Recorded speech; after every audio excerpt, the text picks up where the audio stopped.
What was your immediate thought when you saw that Cam Newton had agreed to terms with the Patriots? No surprise, given that this was something we talked about at the time and seemed very obvious. With Cam Newton on the market, it didn't seem as if the Patriots would go into the season with Stidham and with Hoyer. Now, the fact that an immediate deal was not reached, I think definitely kind of caused our minds to go other directions. I think maybe it wouldn't happen, but sure enough, in the end, Bill Belichick ends up getting it done and ends up getting it done at an just low risk, potentially high reward, right? What is, if you're just talking to investors, right? What is the ideal investment? It is just that. It's low risk, potentially high reward. If you lose, well, guess what? You didn't lose that much. It's all good. You can walk away and you're still happy. But if you win, the benefits that you reap could potentially be huge. And I mean, that's what Cam Newton looks like for this Patriots team. You are getting a guy who was obviously MVP 5 years ago. He has led his team to a Super Bowl. When was it? 2017. The Panthers were 11-5, made the playoffs. The thing about Cam Newton that's interesting, Jordy, is it is absolutely Bill Belichick taking full advantage of the context of the world in which we live in. Mm-hmm. What I mean by that is you have not had a healthy Cam Newton since the beginning of 2018. And think back to that 2018. The Panthers started good. That's the year where they were 6-2 to start the season. Cam Newton was having a hell of a year. He was completing almost 70% of his passes. He had over 100 passer rating. Then his shoulder get hurt. He falls off. 2019, he gets the Liz Frank. He gets put on injured reserve.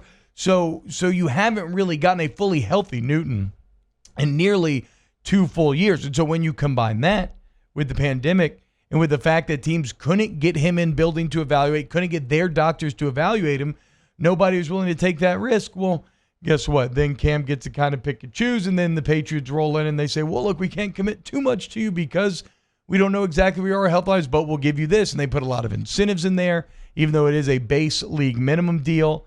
And like this is a deal that does not coalesce without the pandemic here because the lack of evaluation, I think, is what drove so many suitors away. So just another masterstroke by Bill Belichick. I mean, they owe... If he accomplishes no incentives, doesn't play, it's only $1 million off the books. The Patriots paid $9 million last year for Antonio Brown to play with them for 1 game.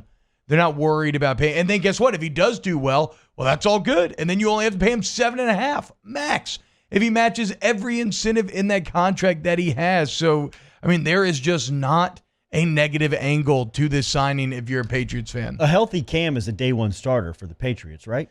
Yeah. I mean, unless I just have some incredible misunderstanding about who Cam Newton is and who I believe him to be still, I do not think that Jared Stidham or Brian Hoyer will beat out Cam Newton. And to show you how you can recover from injuries. I love Bill Barnwell's NFL writing, and I really like this after he had today, where he mentions Ryan Tannehill. Okay, Tannehill just signed a massive contract this offseason, which is a bit controversial in and of itself, but he did, right?